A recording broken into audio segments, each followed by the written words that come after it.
All right, welcome back everyone. Sorry it's been so long. I should have some new videos coming out in the next month or so, but we got some watches and stuff coming in now. This one is by a brand I've never had any experience with before. It is Welly Merck. The name is interesting. I've never heard it. Welly Merck sounds like it's kind of going off, Wellington or Merck, something German related, not totally sure. I would assume this is a Chinese brand based on where I got it. But you have the typical just kind of instruction paperwork. You have some warranty cards, all that kind of stuff.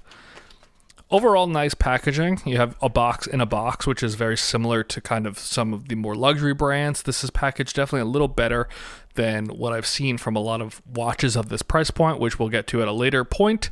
But here's the watch itself. Really nice kind of textured inner box. That's very nice. Popping it out and taking a first look at it. The one thing I noticed quality-wise is that this watch roll is just kind of hard cardboard, so it did kind of fall apart on itself. That's a strike, but it's not the end of the world. The box itself is actually quite nice. It's very hard plastic. It's not cheaply made from what I can tell. I'm very happy with that right off the bat, but let's move this box out of the way and let's examine this watch.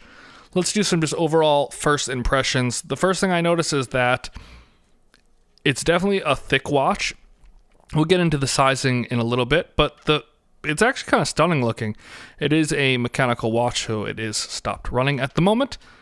The face is very cool. What drew me to it right away was kind of I believe that's Antarctica. It calls itself the World Timer. I don't think that does anything. There aren't any time zones to tell the difference of, but it reminded me very much of that other watch I had, which had Africa on it, and I kind of was drawn to the look of this because of that. So let's dive in a little closer to this watch, and let's see what it's all about.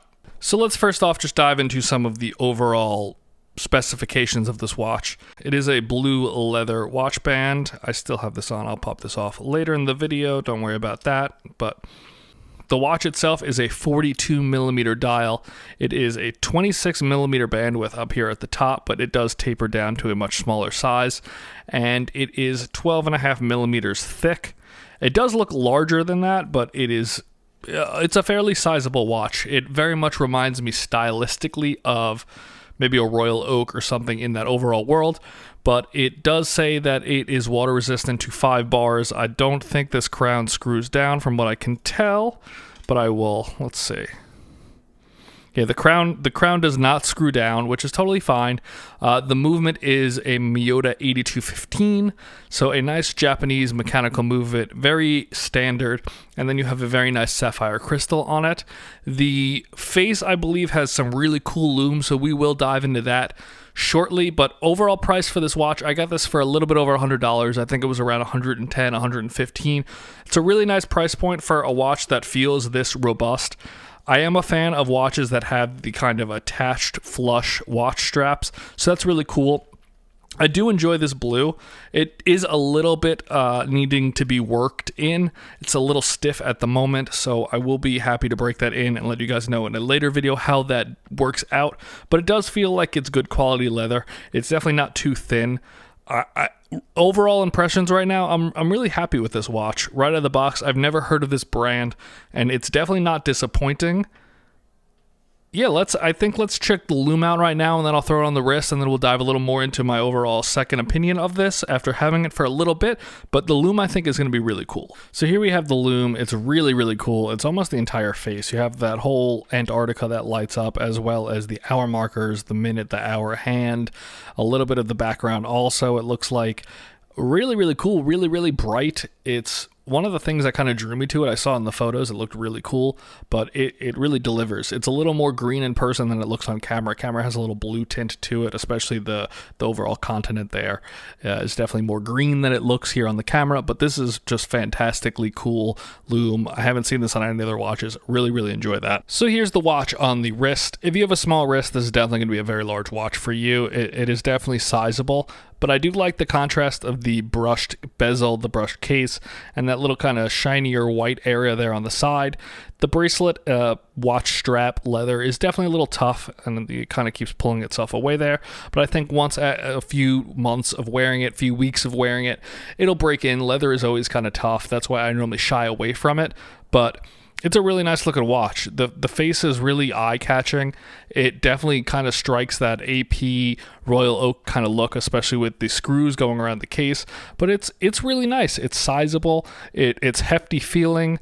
It is probably one of the more substantial watches I've bought recently in terms of size and heft, but I'm not disappointed in that. It wears really nice, and I'm really kind of happy with how it looks on the wrist. So I know all in all, this is very, a preliminary style unboxing. I don't dive super deep into these watches. I totally get that, but this is a really cool looking watch. I'm impressed with this brand as a whole.